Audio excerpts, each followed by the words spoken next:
കുഞ്ഞൻ പോകുമ്പോഴേ പറഞ്ഞിട്ടാട്ടോ പോകുന്നത്. നേരെ പോയി അവിടെ കിടന്നു. അത് കഴിഞ്ഞിട്ട് ഫുഡ് കഴിക്കാൻ വേണ്ടി മാത്രം എഴുന്നേറ്റാൽ മതി, അല്ലാത്ത സമയം ഫുള്ള് റെസ്റ്റ് എടുക്കാൻ. പക്ഷേ എനിക്ക് മനസ്സ് വരത്തില്ല കേട്ടോ. അതാ ഈ ചെടികളൊക്കെ ഇങ്ങനെ കരിഞ്ഞ് വാടി നിൽക്കുമ്പോൾ നമ്മൾ കുറച്ച് വെള്ളമെങ്കിലും അതിന് ഒഴിച്ചു കൊടുക്കണ്ടേ. വല്ലപ്പോഴെങ്കിലും ഒഴിച്ചില്ലെങ്കിൽ അത് ഫുള്ള് നാശമായിട്ട് പോകും.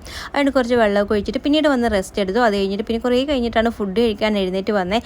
ഫുഡ് കഴിക്കാൻ എടുത്തപ്പോഴത്തേക്ക് എനിക്ക് കട്ടനും കൂടെ കുടിച്ചാൽ കൊള്ളാമെന്ന് ഇങ്ങനെ തോന്നി കേട്ടോ. നോക്കിയപ്പോൾ നല്ലപോലെ വെള്ളം ഇങ്ങനെ തിളച്ചിരിപ്പുണ്ടായിരുന്നു. കുടിക്കാൻ വെള്ളം വെച്ചിട്ടുണ്ടായിരുന്നു. അപ്പോൾ പിന്നെ അതിൽ നിന്നും കുറച്ചെടുത്തു. പിന്നെ ഒരു തേയിലയും പഞ്ചസാരയും കുറച്ച് ആവശ്യത്തിന് എടുത്തതിന് ശേഷം ഒരു പാത്രത്തിലിട്ടിട്ട് അതിനകത്ത് കുറച്ച് ചൂടുവെള്ളം കൂടെ ഒഴിച്ചിട്ട് ഒന്ന് അടച്ച് വെക്കട്ടോ. 2-3 മിനിറ്റ് ഇരുന്നാൽ മാത്രം മതി. അത് കഴിഞ്ഞിട്ട് ആ തേയിലയുടെയൊക്കെ ആ ഒരു ഇത് ഇറങ്ങി ഇങ്ങനെ ഇരിക്കും കേട്ടോ.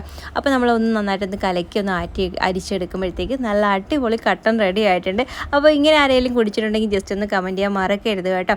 അങ്ങനത്തെ ഫുഡെല്ലാം കഴിച്ചു. അത് കഴിഞ്ഞിട്ട് പാത്രങ്ങൾ കുറേ ഉണ്ടായിരുന്നു കേട്ടോ കഴുകി പറക്കാൻ വേണ്ടിയിട്ട്. അത് ഞാൻ കുറേശ്ശെയായിട്ടേ കഴുകത്തുള്ളൂ. ഒരു 3 പ്രാവശ്യമായിട്ടാണ് അത് ഞാൻ കഴുകിയെടുത്തത്. ആദ്യം കുറച്ച് കഴുകിയിട്ട് പിന്നെ പോയി റെസ്റ്റ് എടുത്തു. അങ്ങനെയാണ്